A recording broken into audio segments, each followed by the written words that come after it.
Hello বন্ধুরা, আজকে সারাদিন তোমাদের সঙ্গে কথা বলতে পারিনি, ভিডিও করতে পারিনি। কেন আমি ছিলাম না। তোমাদের আগের দিন শেয়ার করেছি যে আমি নার্সিংহোম যাব রক্ত দিতে, প্লাস ইউএসজি করতে। তো ইউএসজি হলো না, যেহেতু ডাক্তার ছিল না। আবার আর একদিন যাবো বৃহস্পতিবার। তো আমি তো ওখানেই খাওয়া দাওয়া করেছি আর রক্ত দিয়েছি। রক্ত রিপোর্ট কাল আসবে। তো দেখো, বাড়িতে এসে তোমাদের দেখাচ্ছি আমার ছেলে কি নিয়ে এসছে। এই দেখো, দেখতে পাচ্ছ কেএফসি। এই দেখো, দেখেছো কেএফসি নিয়ে এসছে। এই দেখো কত কি নিয়ে এসছে, দেখেছো।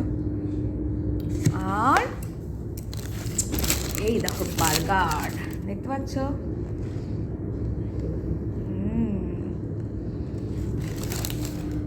আর এ দেখো এদিকে কি কি মানে কি বলে, কোয়েল পাখি। এটা কোয়েল পাখি রান্না হয়েছে আমাদের আর একটা বাড়িতে হয়েছে রান্না, ওখান থেকে পাঠিয়েছিল আমার জন্য। তো আমি তো খাইনি, রাত্রেবেলায় একটু খেতে পারি। আর এ দেখো হয়েছে, এটা হলো বাচা মাছ বেগুন আলু দিয়ে, বুঝেছ। এটা হয়েছে ইলিশ মাছের ঝোল, দেখতে পাচ্ছ, অল্প অল্প ঝোল। আর এটা হলো খাসির মাংস, দেখতে পাচ্ছ তোমরা। দেখো আজকে এইসব খাওয়া দাওয়া চলবে। তো আজকে ধরো খাওয়া দাওয়া ভালোই হবে। তার সঙ্গে মেয়োনিজ আছে, ওই বার্গারের সঙ্গে তোমাদের দেখালাম না, মেয়োনিজ দেখতে পাচ্ছ। দেখো কত রকমের কালার সস আছে। এই যে এরকম সস, আমার কেএফসি খেতে খুব ভালো লাগে, কিন্তু এখন তো গা গুলাচ্ছে, জানি না খেতে পারবো কি না।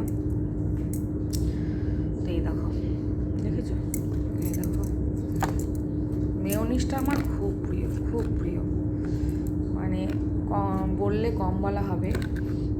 তো আমার এত প্রিয় মেয়োনিজ, কেন কি জানি না। আমি শুধু মেয়োনিজ দিয়ে রুটি খেয়ে নিতে পারবো, সবজি লাগবে না, মাছ মাংস কিচ্ছু লাগবে না। তাহলে বুঝে নাও আমার কতটা মেয়োনিজ পছন্দের। তো বন্ধুরা, তোমাদের সারাদিন মানটা আজ কেমন কাটলো? আমার তো আজকে ডাক্তার দেখানো রক্ত দেওয়া এসব নিয়েই আমার আজকে কেটে গেল। তো এইমাত্র একটু আগে, আধা ঘন্টা হয়নি, যাই হোক 20 মিনিট আগে আমি বাড়ি ফিরলাম। তো তোমাদের সারাদিন তো কোনো ভিডিও শেয়ারই করা হয়নি। তো দেখো, এটাই শেয়ার করলাম। ভালো থেকো, টাটা।